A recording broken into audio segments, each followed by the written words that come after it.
You're not the only one here because of him.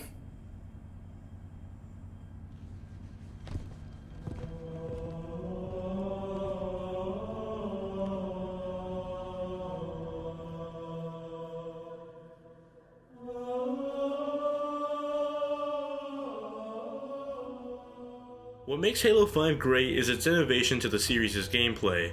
When it works, Halo 5 feels like the best game in the series, but when it doesn't, it feels like there's something missing with the game. Starting with the story, Halo 5 has you follow two teams, Master Chief's Blue Team and Spartan Locke's Osiris' team. Master Chief is suspected of war crimes, so Locke's team is sent to bring him back in. Microsoft's big marketing campaign told us that we'd play a story where we'd hunt the truth, assuming we learn more about the persona of one of our favorite video game characters. But sadly, this never really happens. The whole campaign itself is actually pretty fabricated, with most of the things depicted in the trailers never actually happening. A very deja vu moment for those of you that remember the marketing campaign for Halo 2. The plot spans out as a giant chase scene as Team Osiris is ordered to bring in Master Chief's Blue Team for going rogue.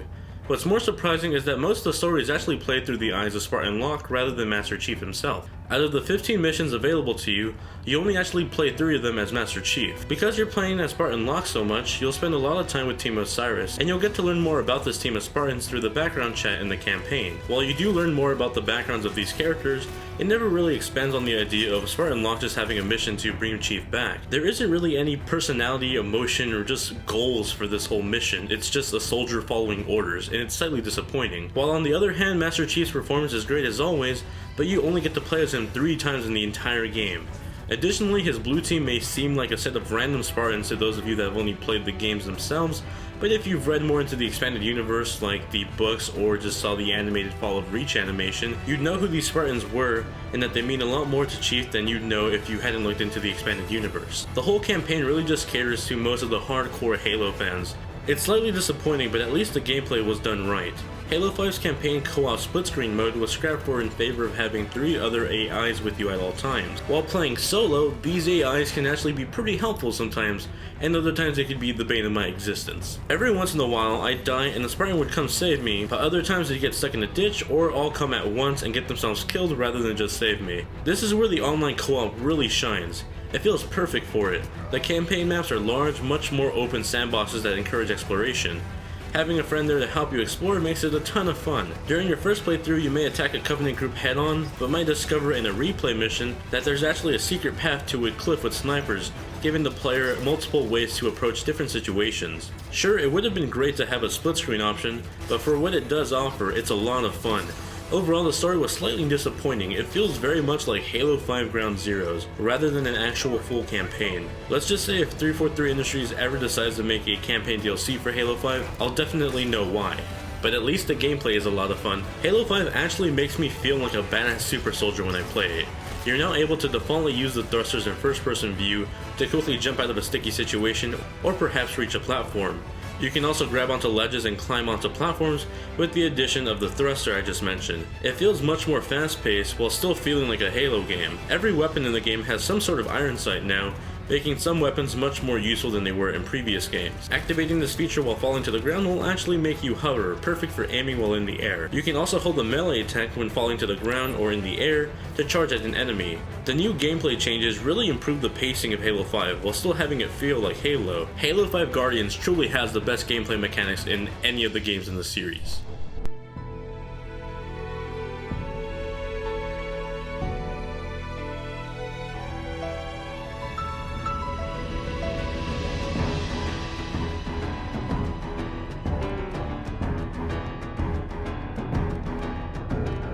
And because of the great new mechanics, multiplayer really soars in Halo 5. You'll find the traditional set of playlists from previous games like Slayer and SWAT, but now we also have Warzone. Warzones are like giant upscaled improved versions of the big team battles. You'll play on teams of 12 and not just player versus player, but also player versus environment too. Each team spawns at a base with multiple objectives in the area, available for each team to earn points. You can kill an enemy AI, take over a base, or go after an enemy team, but no matter what you do, you'll earn points, and whoever reaches 1,000 points first wins the game. Taking over all the bases on the map will leave your enemy's base vulnerable, turning off their shields and allowing you guys to enter their base. If you're able to sneak into the enemy base and destroy their power core, then you instantly win the Warzone match. Throughout the match, you'll learn rec points that will allow you to unlock new weapons or vehicles throughout the match, but it really depends on how and when you use these bonuses that will really change the pace of the game. One can easily spawn a big vehicle right away, but by the end of the match, someone could easily just save their points and then get a rocket launcher to completely change the outcome of the match. Warzone is a lot of fun, and it's possibly my new favorite game mode in the entire series. 343 Industries really nailed it with this one. Halo 5 Guardians does a lot of things right and a few things wrong. It's definitely the best Halo game in the series in terms of gameplay mechanics. It feels like a natural and definitely a welcome improvement to the series. The new single player campaign offers very large open rooms for you to explore and choose your own path, while adding in the new gameplay mechanics that are all a lot of fun to play. The only real lacking part of Halo 5 Guardians is the exclusion of the split screen co-op mode and its story. Split screen co-op was always a really big staple with the Halo franchise, and seeing how much Halo 5's campaign really shines when playing with friends, it's just really disappointing to see that I can't play locally with a friend anymore. The story in Halo 5 Guardians is really lacking. Not necessarily that it's a bad campaign or a bad story, it just doesn't feel finished. It feels like I was playing Metal Gear Solid 5 Ground Zeroes and then prepping up for the full installment in the series. That's what Halo 5's story feels like I'm playing a prequel to what's gonna actually be Halo 5, or I guess in this case what's gonna be Halo 6. And it just doesn't feel like a complete story. Should you skip out on Halo 5 because of its lacking campaign plot? No. The game is a blast. It's definitely not a 10 out of 10 by any means, but it's still a great game that's a ton of fun online with friends, whether that's in the new Warzone mode or in the co-op campaign. Regardless of the lacking campaign and the exclusion of a split-screen co-op mode, Halo 5 Guardians is a ton of fun that I'd recommend you go check out, if anything just for the new gameplay mechanics and the online multiplayer mode Warzone. It's going to be a ton of fun, and I can't stop playing it. Just keep in mind though, you'll probably have to wait 2 to 3 years to get the full-on campaign that you probably expected to play in this game in Halo 6.